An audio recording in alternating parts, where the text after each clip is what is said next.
Hello students, कैसे हैं आप लोग? बढ़िया। मैं हूं सुशील सर, एजी फिजिक्स वाला। और आज हम शुरू करने जा रहे हैं नई यूनिट, करंट इलेक्ट्रिसिटी। इससे पहले आपने इलेक्ट्रोस्टैटिक्स पढ़ा था, जिसमें हमने electric field, flux, Gauss law, फिर हमने पोटेंशियल पढ़ा था, फिर हमने लास्ट में पढ़ा था इलेक्ट्रिक कैपेसिटेंस।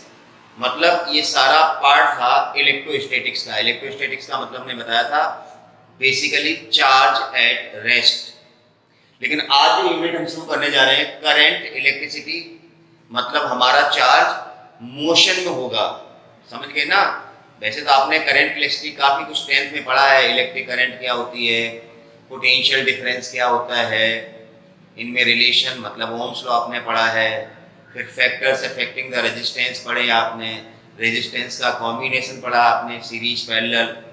तो इससे थोड़ा सा आगे या एडवांस तरीके से हम यहाँ पर करेंगे, और कुछ भी नया नहीं है। मतलब आप इस यूनिट से फेमिलियर हैं, 10th क्लास में आपने इसको काफी कुछ पढ़ रखा है, तो नया कुछ नहीं है। पिछली यूनिट थी इलेक्ट्रोस्टैटिक्स, चार्ज एट रेस्ट।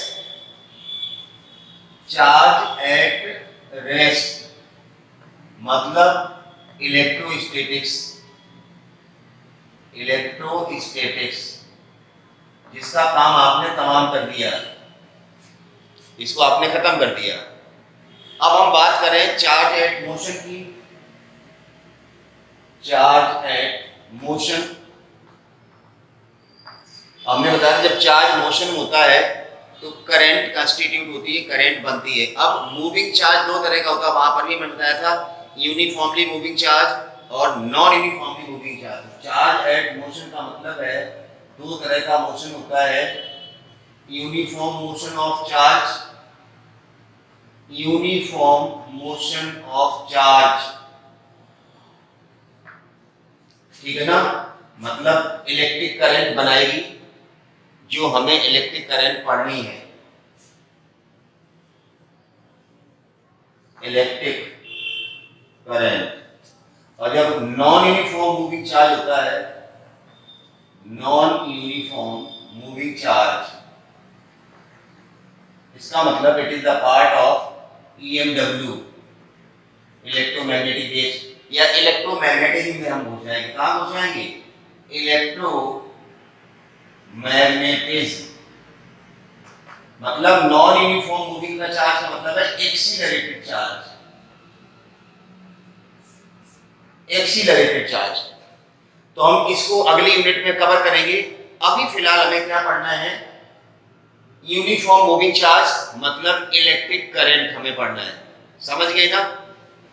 वापस सुनिए जो मैं कह रहा हूं, आपका नया यूनिट शुरू हो रहा है, करंट इलेक्ट्रिसिटी, जिसमें हम electric current, Ohm's law, resistance, combination of resistance, सारी चीजें पढ़ेंगे। हमने कहा था पिछली यूनिट में हमने इलेक्ट्रोस्टैटिक्स पढ़ लिया था, जिसमें चार्ज हमारा रेस्ट में था। अब हमारा मूविंग चार्ज होगा, मूविंग में भी यूनिफॉर्मली मूविंग चार्ज। ध्यान रखना, अगर एक्सीलरेटेड चार्ज है तो फिर वो इलेक्ट्रोमैग्नेटिज्म का पार्ट हो जाएगा, जिसको हम अगली यूनिट्स में पढ़ेंगे, आगे के चैप्टर्स में हम पढ़ेंगे, ठीक है ना? तो फिलहाल हमें क्या पढ़ना है?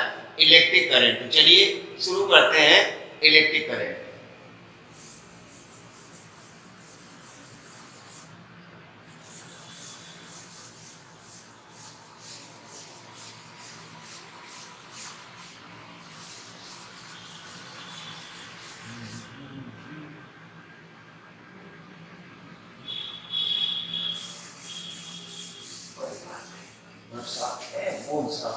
काम है। चलिए, इलेक्ट्रिक करंट आपने 10th में पढ़ा है, तो मैं वहीं से शुरू कर रहा हूं। इलेक्ट्रिक करंट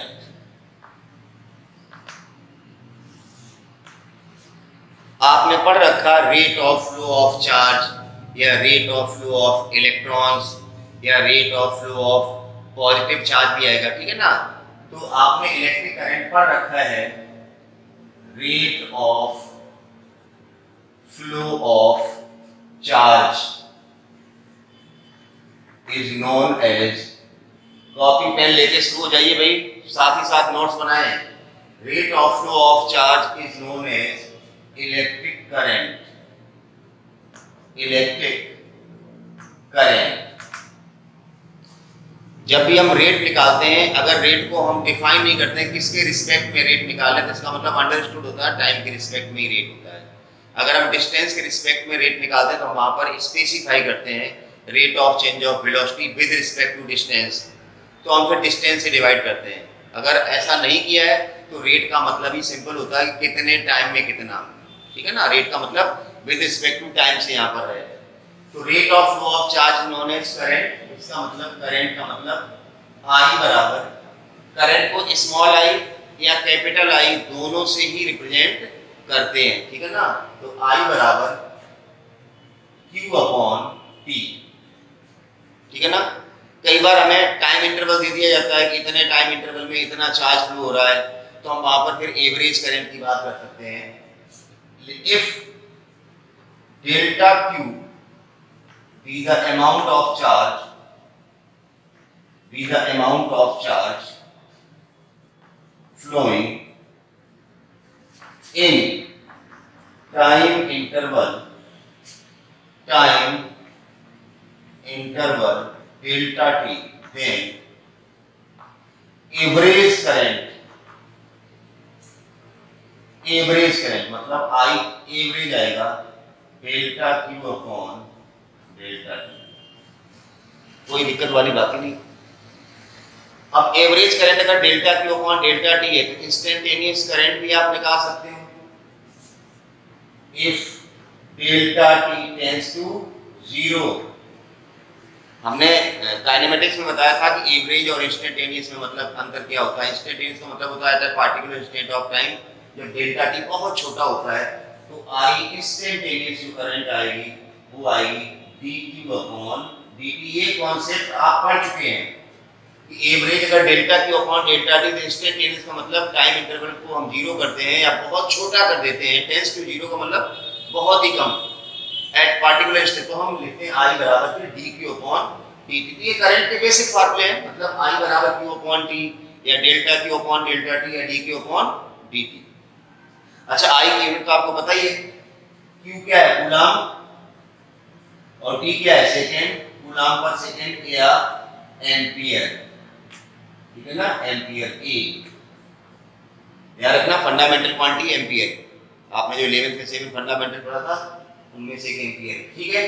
तो कूलम पर सेकेंड को एम्पियर कहते हैं, मतलब एक कूलम अपॉन एक सेकेंड इज इक्वल टू एक एम्पियर।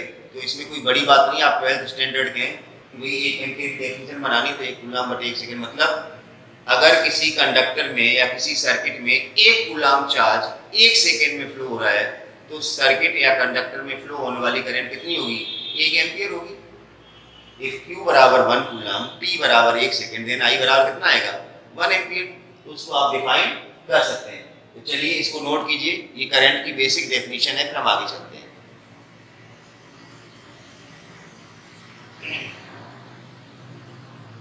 हो गया, चलिए।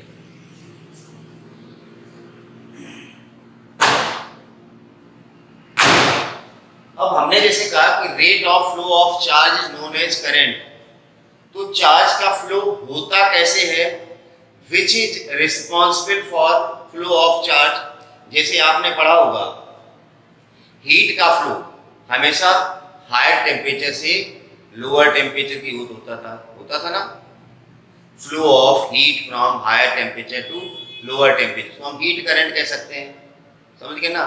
आपने पानी का फ्लो देखा, हाई ग्रेविटेशनल पॉइंट से लो ग्रेविटेशनल पॉइंट की ओर फ्लो होता है, तो हम उसको वाटर करंट कह सकते हैं। ऐसे करंट कब बनती है, जब फ्लो ऑफ चार्ज होता है हायर पोटेंशियल से लोअर पोटेंशियल की ओर होता है। चार्ज का फ्लो हमेशा हायर पोटेंशियल से, जैसे हीट का फ्लो हमेशा हायर टेम्परेचर से लोअर टेम्परेचर की ओर होता है, तो वैसे ही चार्ज का फ्लो हमेशा हायर पोटेंशियल से, मैं बता देता हूं,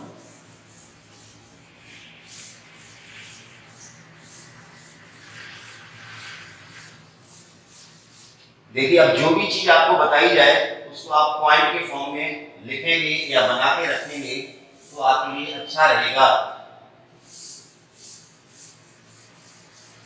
हमने क्या बताया है, जिस तरह हीट का फ्लो होता है हायर टेम्परेचर से लोअर टेम्परेचर, वैसे ही फ्लो ऑफ चार्ज होता है, flow of charge takes place from higher potential to lower potential.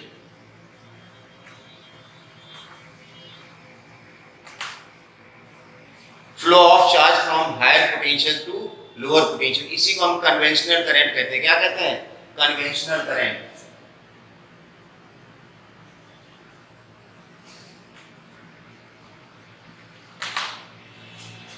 तो फ्लो ऑफ चार्ज हमेशा किधर से किधर होता है? हायर पोटेंशियल से लोअर पोटेंशियल को। लेकिन अगर चार्ज निगेटिव है, in case of negative charge,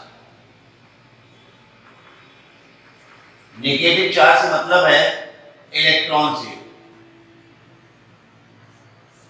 electron का फ्लो जो होता है हमेशा लोअर पोटेंशियल से हायर पोटेंशियल क्यों होता है?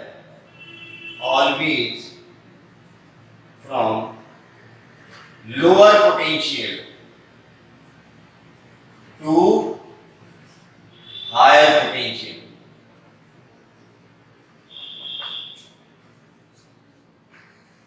पॉजिटिव चार्ज की केस की बात करें, यहां पर पॉजिटिव चार्ज है। पॉजिटिव चार्ज का फ्लो हमेशा हायर पोटेंशियल से लोअर पोटेंशियल क्यों होता है? हायर पोटेंशियल से लोअर पोटेंशियल। ध्यान रखना, जब हम किसी कंडक्टर के क्रॉस बैटरी लगाएंगे तो बैटरी का एक एंड पॉजिटिव होता है, एक एंड नेगेटिव होता है। पॉजिटिव एंड का मतलब वो हायर पोटेंशियल वाला एंड है और नेगेटिव एंड का मतलब वो लोअर पोटेंशियल वाला एंड है। तो जो पॉजिटिव चार्ज का फ्लो होगा कंडक्टर के अंदर वो हमेशा हायर पोटेंशियल से लोअर पोटेंशियल की ओर होता है। समझ गए ना? लेकिन अगर नेगेटिव चार्ज है जैसे इलेक्ट्रॉन है तो उसका फ्लो हमेशा लोअर पोटेंशियल से हायर पोटेंशियल की ओर होता है। ये आपको बात नोट कर लेनी है, ठीक है ना? लोअर पोटेंशियल से हायर पोटेंशियल। और करंट का जो फ्लो होता है, करंट का जो फ्लो होता है मैंने बताया ना, हायर पोटेंशियल से लोअर पोटेंशियल की ओर होता है। इसी को हम कन्वेंशनल करंट कहते हैं। मतलब पॉजिटिव चार्ज जिस डायरेक्शन में फ्लो हो रहा है वही करंट की डायरेक्शन है। नोट कर लो, पॉजिटिव चार्ज का फ्लो मतलब करंट की डायरेक्शन, नेगेटिव चार्ज का फ्लो मतलब opposite to the direction of current. दोनों चीजें ध्यान रखना। आगे जब हम सेक्शन वेलोसिटी लेंगे तब आपको यही फिर वहां पर पढ़ना है। हायर पोटेंशियल से लोअर पोटेंशियल की ओर किसका फ्लो होता है? पॉजिटिव चार्ज का। नोट कर लो, और वही कन्वेंशनल करंट की डायरेक्शन होती है। लेकिन इलेक्ट्रॉन्स का फ्लो कैसा होगा? उल्टा, लोअर पोटेंशियल से हायर पोटेंशियल की ओर होता है। और करंट क्योंकि प्लस से माइनस की ओर करंट का फ्लो होता है, कन्वेंशनल करंट का मतलब इलेक्ट्रॉन्स का फ्लो जिधर होता है उसके अपोजिट करंट का फ्लो होता है। क्या बोला मैंने? फ्लो ऑफ करंट के बारे में, फ्लो ऑफ करंट के बारे में हमने बताया पॉजिटिव चार्ज से नेगेटिव चार्ज में लिया, पॉजिटिव पोटेंशियल से नेगेटिव पोटेंशियल की तरफ होता है। लिख देता हूं उसको वर्ड्स में। फ्लो ऑफ करंट की बात हो रही है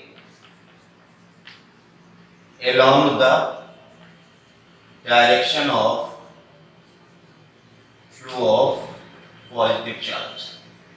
जैसे हमने यहाँ पर लिखा है पॉजिटिव चार्ज का फ्लो हायर पोटेंशियल से लोअर पोटेंशियल की ओर होता है और वही कन्वेंशनल करंट की डायरेक्शन होती है। तो मतलब flow of current along the direction of flow of positive charge या opposite to the direction of flow of negative charge। Negative charge मतलब है इलेक्ट्रॉन्स। मतलब जो करंट का फ्लो होगा, पॉजिटिव चार्ज जिस डायरेक्शन में फ्लो हो रहा है उसी डायरेक्शन में करंट का फ्लो होता है। या आप ऐसे समझ सकते हो कि इलेक्ट्रॉन अगर इधर आ रहे हैं तो करंट इलेक्ट्रॉन के अपोजिट फ्लो होती है। इतनी बात आपके दिमाग में सेट हो जानी चाहिए। क्लियर? आगे चलते हैं। चलिए करंट के कुछ क्वेश्चन करते हैं पहले।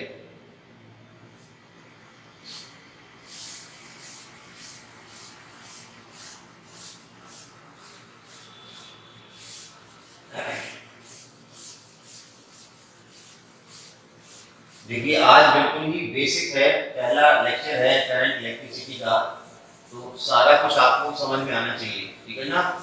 और मैंने कहा था रेगुलरली आपको वीडियो लेक्चर देखने हैं, ऐसा नहीं एक देख लिया फिर दूसरा नहीं देखा है फिर तीसरा देख लिया, तो आपका काम चलने वाला बिल्कुल भी नहीं है।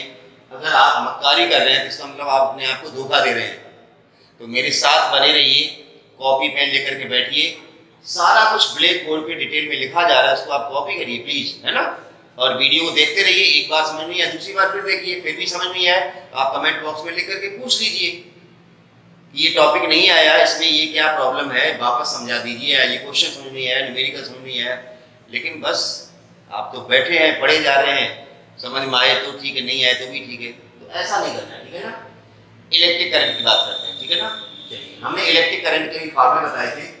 हमने लिखा था I बराबर Q अपॉन T, I बराबर या I एवरेज था delta Q upon delta T, या I इंस्टेंटेनियस था dQ अपॉन dt। जैसे मैंने वहां पर काइनेमेटिक्स में एवरेज वेलोसिटी के क्वेश्चन किए थे delta x upon delta t, instantaneous velocity के क्वेश्चन किए थे dx अपॉन dt, वही तो चीज है।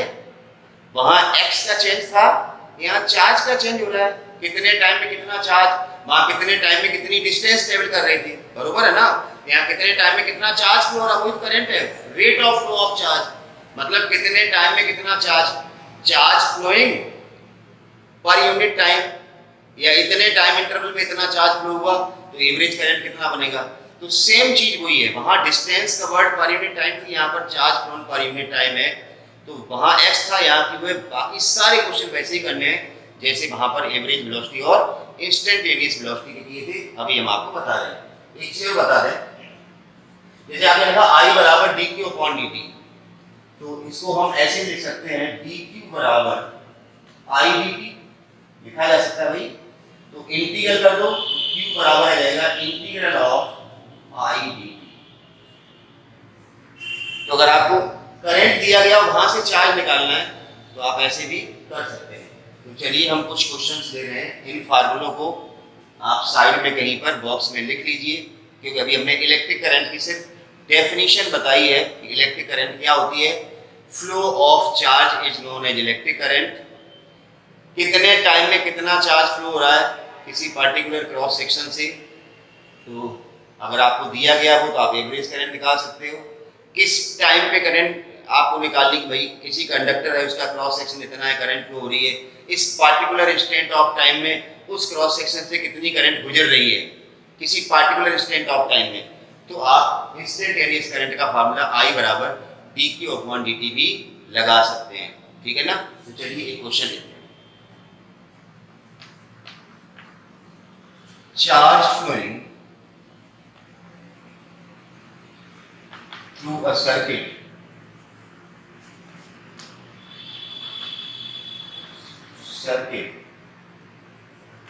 is given as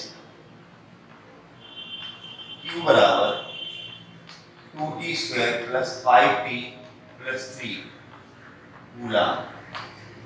किसी सर्किट से फ्लो होने वाला चार्ज हमने बता दिया इतने कूलम है। Find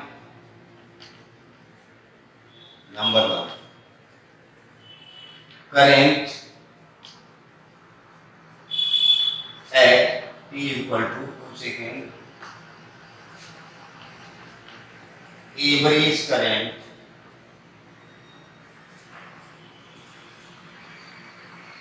flow from circuit between t equal to 0 to t equal to 2 second, या कुछ भी हो सकता है। तो इस तरह से हमने एक क्वेश्चन दे दिया, ठीक है ना। चलिए अब हमें करना क्या है, हमारे पास फार्मूले हैं। जिन लोगों ने काइनेमेटिक्स पढ़ रखा है उनको पता है क्वेश्चन में क्या है, कुछ नहीं है, बिल्कुल भी दम नहीं क्वेश्चन में है। चार्ज हमें दिया गया है और हमें current at t equal to 2 second निकालनी, t बराबर 2 सेकेंड पर करंट निकालनी, इसका मतलब इंस्टेंटेनियस करंट हमें निकालनी है। तो क्यों दिया गया इंस्टेंटेनियस करंट का फार्मूला, चलिए सॉल्यूशन I बराबर dq अपॉन dt, राइट। ये फार्मूला सबको पता है। तो चलिए d upon dt differential with respect to t किसका करना है, q का करना है। q हमें ये दिया गया है 2t² प्लस 5t प्लस 3। चलिए 1-2 सेकेंड का पॉज, डिफरेंशियल आप अपने मन में कर लो और अपने आंसर को मेरे से चेक कर लेना। कितना आएगा डिफरेंशियल? t² का डिफरेंशियल 2t आएगा, 2 ऑलरेडी है, 4t बनेगा, प्लस 5t का डिफरेंशियल 5 आएगा क्योंकि t का डिफरेंशियल 1 हो जाएगा, t की पावर 1 है, डिफरेंशियल करने के बाद पावर 0 हो जाएगी, प्लस 3 कांस्टेंट है और कांस्टेंट का डिफरेंशियल कितना होता है? 0 होता है। चलिए तो I बराबर आ गया 4t प्लस 5। अब हमें पूछा गया current at t equal to 2 second, तो इसमें t की जगह क्या रख देंगे हम? 2 सेकेंड रख देंगे। तो current at t equal to 2 second अगर निकालना है तो I बराबर हो जाएगा, t की जगह 2 रख दो, 4 × 2 प्लस 5, 13 एम्पियर। ये तो पहला पार्ट हो गया। अब क्वेश्चन के सेकेंड पार्ट में पूछा गया है average current between t equal to 0 to t equal to 2 second. t बराबर 0 सेकेंड और t बराबर 2 सेकेंड के बीच में एवरेज करंट निकालनी है। तो एवरेज करंट का फार्मूला क्या था? Delta q upon delta t। Delta q का मतलब क्या होता है? q2 minus q1, q2 minus q1 upon t2 minus, यही मतलब होता है। जैसे डेल्टा इसका मतलब होता था x2 minus x1, delta t का मतलब t2 माइनस t1। तो साफ साफ दिख रहा है हमें t1 टाइम पे चार्ज निकालना q1 और t2 टाइम पे चार्ज निकालना है q2। दोनों जब चार्ज हमें पता होंगे तब ये फार्मूला लग जाएगा। t1 टाइम कौन सा है? ये वाला टाइम t1, ये वाला टाइम t2 होता है, तो पता ही है। तो पहले हम t बराबर 0 सेकेंड पे चार्ज निकाल लेते हैं, वो कहलाएगा q1। फिर t बराबर 2 सेकेंड पे चार्ज निकाल लेते हैं, वो कहलाएगा q2। फिर हम अपना फार्मूला एवरेज करंट का लगा देंगे, हमारे पास आंसर आ जाएगा। चलिए शुरू करते हैं। चलिए आप लोग भी साथ साथ करते जाइए, हमने बता दिया तो करने में कोई दिक्कत है नहीं। तो हटा दें इसको, इंस्टेंटेनियस करंट को।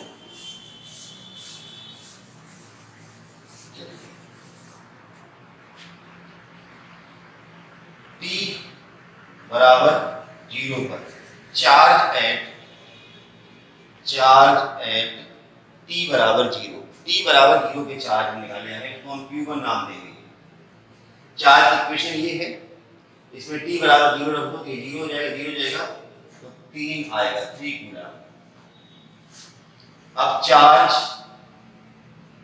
एट t बराबर 2 सेकेंड, इसको हमने q2 नाम दिया। t बराबर 2 सेकेंड पर कितना चार्ज फ्लो हो रहा है या कितना चार्ज था सर्किट में, तो ये कर दो, 2 रखो यहाँ t की जगह, 2 का स्क्वायर 4, 4 दूनी 8, 2 का स्क्वायर भी 2 × 2 का स्क्वायर या प्लस 5 × 2 प्लस 3, t की जगह 2 रख दिया, 2 दूनी 4 दूनी 8, 5 दूनी 10, 8 18 3 21 आएगा, 21 कूलम। अब आपके पास q1 है, आपके पास q2 है, आपके पास t1 है, आपके पास t2 है, तो आ जाइए यहीं पर एवरेज करंट I बराबर q2 माइनस q1। q2 कितना है? 21, q1 कितना है? 3 upon t2 minus t1। t2 कितना है? 2 सेकेंड, t1 कितना है? 1। 21 माइनस 3 18, 18 अपॉन 2, सॉरी t1 0 है, 2 माइनस 0, तो ये रहेगा 9 एम्पियर। चलिए नोट कर लीजिए, एवरेज करंट पूछा गया था, टाइम इंटरवल आपको दिया था, तो जो 2 टाइम दिए थे आपने उन दोनों के चार्ज वैल्यू निकाली q1 q2 और उसको फार्मूले में रख दिया। हो गया। चलिए एक और क्वेश्चन लेते हैं।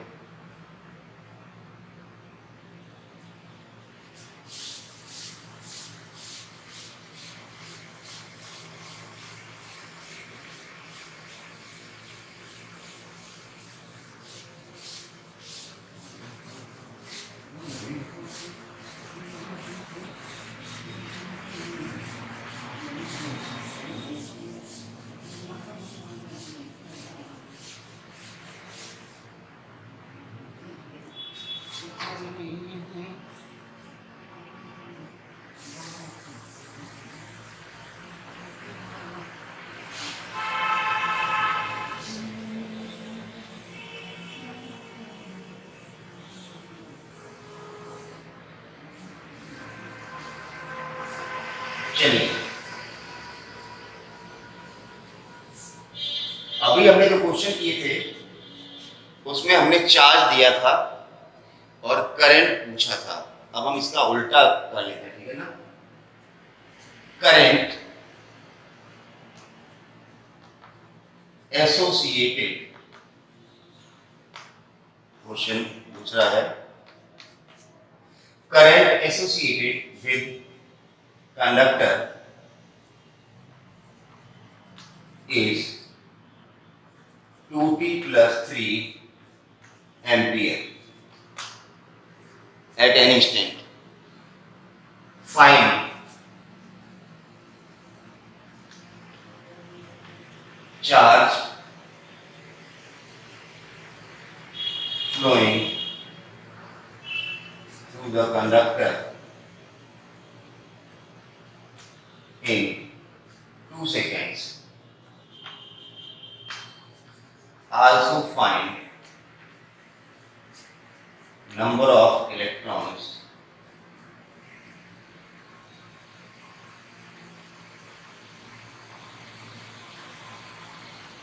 passing through the conductor in same time.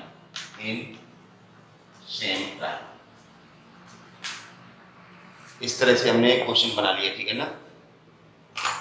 पढ़िए क्वेश्चन को ढंग से। किसी कंडक्टर से एसोसिएटेड करंट आपको दी गई 2t + 3 ampere.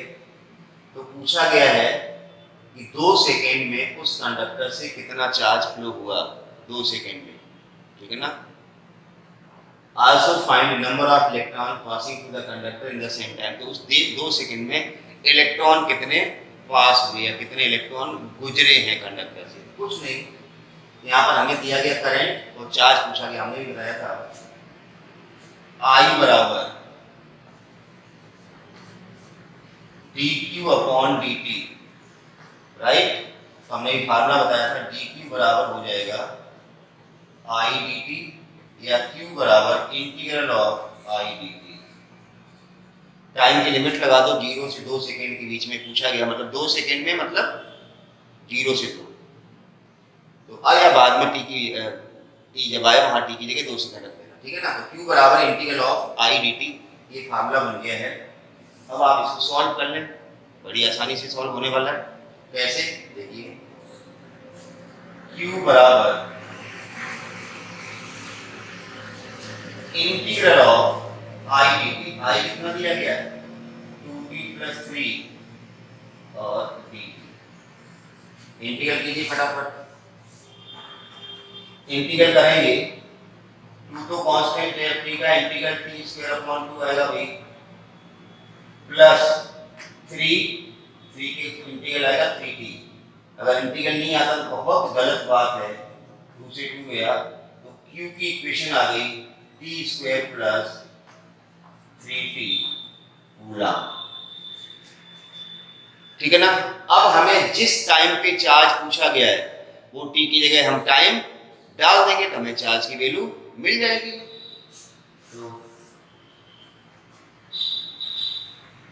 Eight t = 2 second की बात कर रहे हैं हम, तो t की जगह 2 लगा दो, या यहाँ भी लिमिट 0 से 2 लगाते तो भी t की जगह में 2 ही रखना पड़ता है।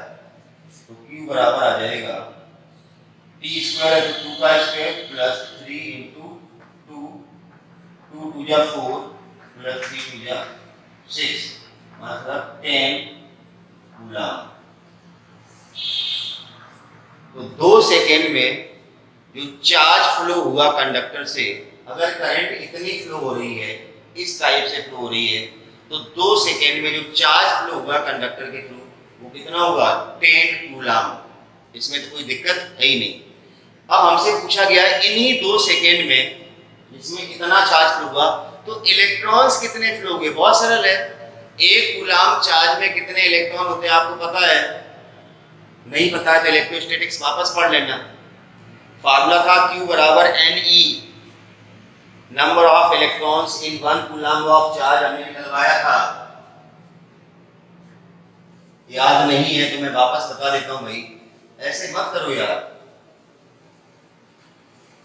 तुम लोग थोड़ा बहुत पढ़ते रहो, नहीं तो बर्बाद हो जाओगे।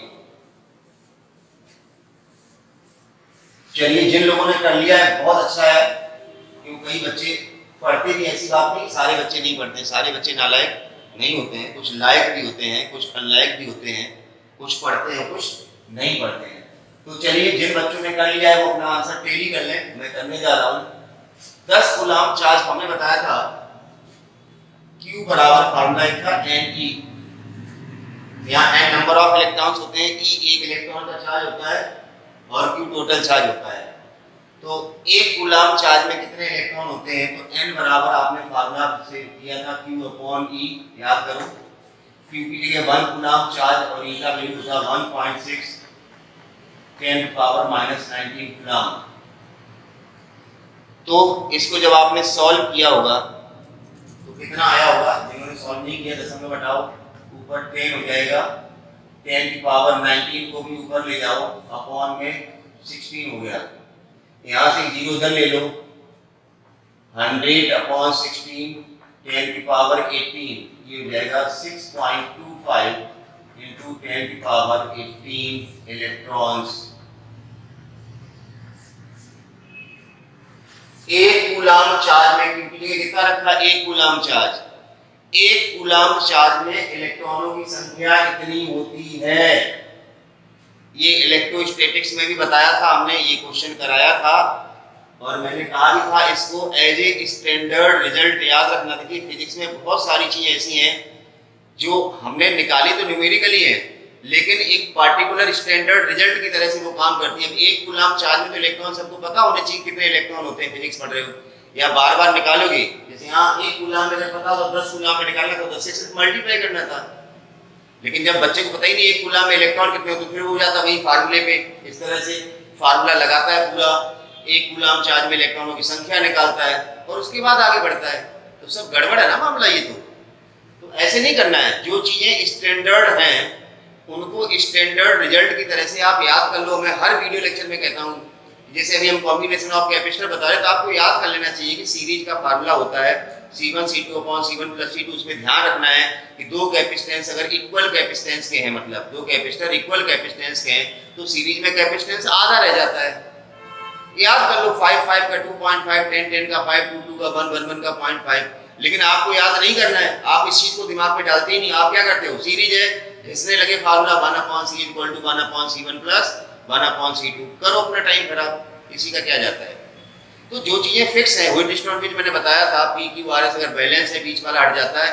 अब व्हिटस्टोन ब्रिज में आप एक नजर ये डाल दो कि सारे चारों कैपेसिटर जो लगे हैं आर्म पे, वो अगर सारे बराबर हैं तो आंसर भी वही आता है, 5 5 5 5 आंसर 5 आएगा। इसमें कौन सी बड़ी बात है? लेकिन नहीं, आप उसको याद नहीं करेंगे, 5 5 का सीरीज में फार्मूला लगाएंगे 1 अपॉन 5, वो भी वहां भी याद नहीं करेंगे, 5 5 का 2.5 होता है। फिर नीचे 5 5 है, वहां फिर सीरीज का फार्मूला लगाएंगे, फिर दोनों पैरेलल में, फिर पैरेलल का फार्मूला लगाएंगे, तब जाके आप 5 मिनट में आंसर निकालेंगे। और जबकि बच्चे को उसको आंसर देखते ही आना चाहिए। मैंने कहा ना, जब भी आप नीट या जेईई का एग्जाम देते तो कुछ क्वेश्चन ऐसे होते हैं जो देखते ही आंसर पता होना चाहिए, लेकिन अगर आप वहां पर भी उतना ही टाइम खराब कर रहे हैं, इसका मतलब आप बाकी लोगों से बहुत पीछे रह जाएंगे। कोचिंग्स वालों के रिजल्ट मत देखा करो। कोचिंग वाले रिजल्ट में जितने भी बच्चे एग्जाम में क्वालिफाइड होते हैं, सबकी फोटो छाप देते हैं। पेरेंट्स को तो पता ही नहीं होता बेचारे को इन फोटोओं का मतलब क्या। उनको लगता है बच्चा यार फलानी कोचिंग जा रहा था, उसका सिलेक्शन हो गया, जबकि ऐसा होता ही नहीं है। पेरेंट्स को तो परसेंटाइल का मतलब नहीं पता। बच्चे का रिजल्ट आता, कहता था मेरे 90 परसेंटाइल बने जेईई में, और 90 परसेंटाइल बने। अरे भाई, 90 परसेंटाइल का मतलब है कि 10% बच्चे तुमसे आगे हैं। 10% का मतलब 10 लाख बच्चे बैठते हैं, उसका 10% कितना हुआ? 1 लाख। मतलब आपकी रैंक 1 लाख से पीछे है। अब बताइए, पेरेंट्स की बात नहीं पता है, उसको लगता 90% बने, वाह बहुत अच्छी कोचिंग है। पता लगा बाद में ना तो कोई ब्रांच ढंग की मिल रही, ना ढंग का कोई कॉलेज मिल रहा है, रैंक 90% है, रैंक तो पता ही नहीं है। तो 90 परसेंटाइल का मतलब है कि 10% बच्चे हैं वो उस बच्चे से आगे हैं। 10 लाख बच्चे बैठते हैं, उसका 10% 1 लाख हुआ, इसका मतलब 1 लाख बच्चे उससे आगे हैं। सीटें होती 10 से 12,000, बताओ तुम्हें कहाँ कॉलेज मिलेगा। तो ये चीजें सारी आपको पता होनी चाहिए। तो आप रिजल्ट एक्चुअल रिजल्ट क्या होता है, सिलेक्टेड क्या होता है और क्वालिफाइड क्या होता है, ये तो समझ लो 12th क्लास हो गई। क्वालिफाइड का मतलब एग्जाम ने जो कट ऑफ रखा उसको आपने क्रॉस कर लिया, आप क्वालिफाई हो गए। सिलेक्टेड का मतलब आपको कॉलेज मिला या नहीं मिला, सिलेक्शन वो अलग चीज होती है, क्वालिफिकेशन या क्वालिफाइड अलग। चलिए खैर, ये समय समय पर हम बताते रहेंगे आपको, ताकि आप किसी कंफ्यूजन में नहीं रहे। आपको लगा और 95 परसेंटाइल आ गए, पता लगा रैंक तो 50,000 पीछे है भैया आपकी, तो आपको कॉलेज से कोई मिलना है नहीं। तो इसलिए कह रहा हूँ बच्चे इतना पढ़ते हैं, आपको जब 95 परसेंटाइल बहुत ज़्यादा लग रहा है, इसका मतलब आप तो उससे भी नीचे हैं, तो आपका कहाँ कल्याण होने वाला है। तो पढ़ाई करते रहिए, हर छोटी छोटी चीज़ को ध्यान रखिए, चीज़ें अपने आप करने की कोशिश कीजिए। सिर्फ ये वीडियो देख लेने से कुछ नहीं होगा। मैंने कहा कॉपी पेन साथ लेके बैठा करो, जब मैं कहता हूँ पॉज करो तो आप उस समय करने लग जाया करो, फिर मैं जब यहाँ करता हूँ उससे अपना रिजल्ट मैच किया करो, तो आपका परफेक्शन आएगा। आपको पता चलेगा कि हाँ हम कर पा रहे हैं, वो सही कर पा रहे हैं या गलत कर पा रहे हैं। कंपटीशन है राय भाई, कंपटीशन है, सिर्फ पास होना मायने नहीं रखता है, समझ गए ना। उस कट ऑफ रीजन से आगे जाना आपको बहुत, तब आपका कहीं सिलेक्शन होगा। चलिए, तो मैंने आपको पढ़ाया था कि एक कूलम्ब चार्ज में कितने इलेक्ट्रॉन होते हैं, तो मैंने बताया 6.25 इंटू 10⁻18 इलेक्ट्रॉन्स होते हैं एक कूलम्ब चार्ज में। तो चार्ज कितना फ्लो हुआ सर्किट से 2 सेकंड में, कितने कूलम्ब, तो नंबर ऑफ इलेक्ट्रॉन्स निकल आएंगे यहाँ से, नंबर ऑफ इलेक्ट्रॉन्स फ्रॉम कितने आएंगे, Q बराबर N बराबर, आप डायरेक्ट लिखो एक कूलम्ब चार्ज में इतने इलेक्ट्रॉन होते हैं, 10 कूलम्ब चार्ज में कितने इलेक्ट्रॉन होंगे, 10 इंटू 6.25 इंटू 10⁻18 इलेक्ट्रॉन। समझ गए ना। एक कूलम्ब चार्ज में इतने इलेक्ट्रॉन, 10 में कितने होंगे, यहाँ 10 लिखते हैं, फिर आप डिवाइड करके सीधा 10 से गुणा करो, एक के लिए रिजल्ट पता है ना तुम्हें, एक कूलम्ब चार्ज में इतने इलेक्ट्रॉन होते हैं, 10 कूलम्ब चार्ज में कितना होगा, सीधा 10 से गुणा करो। लेकिन नहीं, बच्चा क्या करता है, Q बराबर N ही फार्मूला, Q की जगह फिर 10 रखेगा, फिर E की जगह ये रखेगा, फिर इतना लंबा चौड़ा भाग देगा। अरे भाई थोड़ा सा दिमाग लगाओ, एक कूलम्ब चार्ज में इलेक्ट्रॉन पता है तो 10 में कितना होगा, 10 से मल्टीप्लाई करो ना सीधा उसको, या वापस Q की जगह 10 रखेंगे, फिर E की वैल्यू डालेंगे, फिर वही नौटंकी रामायण यार। तो ऐसा काम मत करो भाई, परेशानी में पड़ जाओगे तुम लोग, समझ गए ना, ऐसा काम नहीं करने का। तो सीधा 10 से गुणा करना है, अब 10 से गुणा करने के बाद रिजल्ट आपके सामने ही है, ये दशमलव किधर शिफ्ट कर दो भाई, नहीं आता है। बच्चा क्या करता है, इस 10 से यहाँ करना है, यहाँ 19 लगा देगा, 19 लगा देगा, तो 6.25 इंटू 10⁻90 इलेक्ट्रॉन्स। तो कहने का मतलब ये कुछ बिल्कुल ही बेसिक्स क्वेश्चन थे। इलेक्ट्रिक करंट की डेफिनेशन आपको पढ़ाई गई है, जिसमें एवरेज करंट क्या होता है और इंस्टेंटेनियस करंट क्या होता है वो बताया गया, और उस पर छोटे छोटे हमने 1-2 क्वेश्चन किए, ठीक है ना। तो उम्मीद है आपको ये बेसिक समझ में आया होगा। करंट के बारे में 2 चीजें ध्यान रखना, करंट का जो फ्लो होता है, कन्वेंशनल करंट की बात हो रही है, वो हमेशा पॉजिटिव से नेगेटिव चार्ज जिधर जाता है उधर ही करंट जाती है, वही कन्वेंशनल करंट की डायरेक्शन होती है। किधर, flow of positive charge, positive charge हमेशा किधर फ्लो होता है, हायर पोटेंशियल से लोअर पोटेंशियल की ओर फ्लो होता है, वही कंडक्टर के अंदर करंट की डायरेक्शन होती है। और इलेक्ट्रॉन का फ्लो क्या बताया गया, हमेशा उल्टा होता है, इलेक्ट्रिक फील्ड के अपोजिट डायरेक्शन में फ्लो होगा, मतलब नेगेटिव पोटेंशियल से पॉजिटिव पोटेंशियल की ओर, मतलब पॉजिटिव चार्ज के अपोजिट डायरेक्शन में इलेक्ट्रॉन का फ्लो होता है, और करंट का फ्लो होता है पॉजिटिव चार्ज की डायरेक्शन में। तो इसका मतलब इलेक्ट्रॉन जिधर जा रहा करंट उसके अपोजिट फ्लो होती है।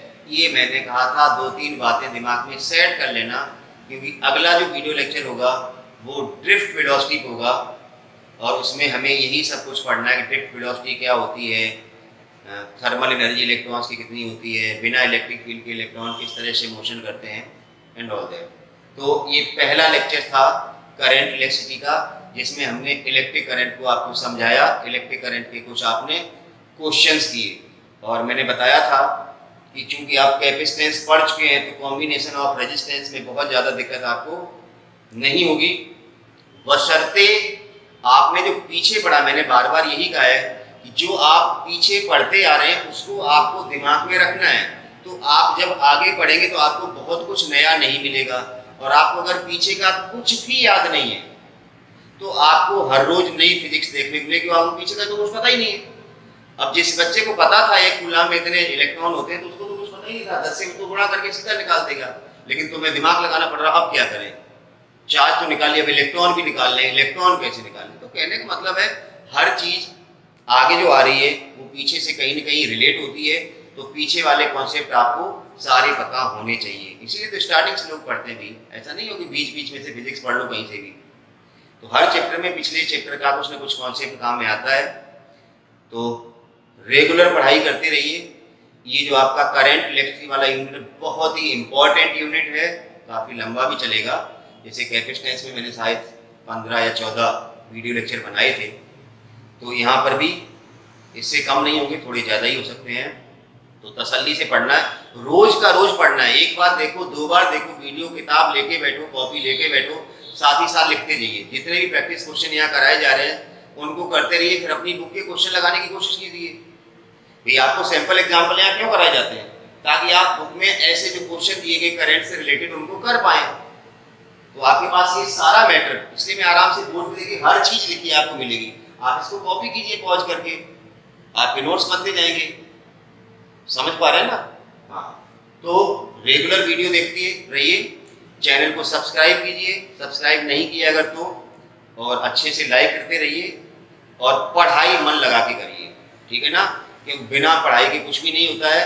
और कोचिंग्स के रिजल्ट मत देखिए, अगर रिजल्ट देखना है तो मैंने जो एनालिसिस थोड़ी सी बताई आपको उसको जरूर ध्यान रखना कि ये रिजल्ट में क्वालिफाइड लिखा है या सिलेक्टेड लिखा है, परसेंटेज लिखा है या परसेंटाइल लिखा है, ठीक है ना? परसेंटाइल का मतलब मैंने बता दिया, अगर किसी का 90 परसेंटाइल है इसका मतलब 10% बच्चे उससे आगे हैं। अब कितने बच्चे एपियर हुए इस एग्जाम में, उसका 10% निकाल दो जो उससे आगे हैं, तो उस बच्चे की रैंक कहाँ आएगी ये आप बड़ी आसानी से पता लगा सकते हैं, ठीक है ना? तो पढ़ते रहिए, चैनल को देखते रहिए, सारी वीडियो आराम से देखिए। कोई भी दिक्कत आए, मैंने कहा था कमेंट बॉक्स में लिख के जरूर हमें भेजिए, ठीक है ना? Thank you for watching.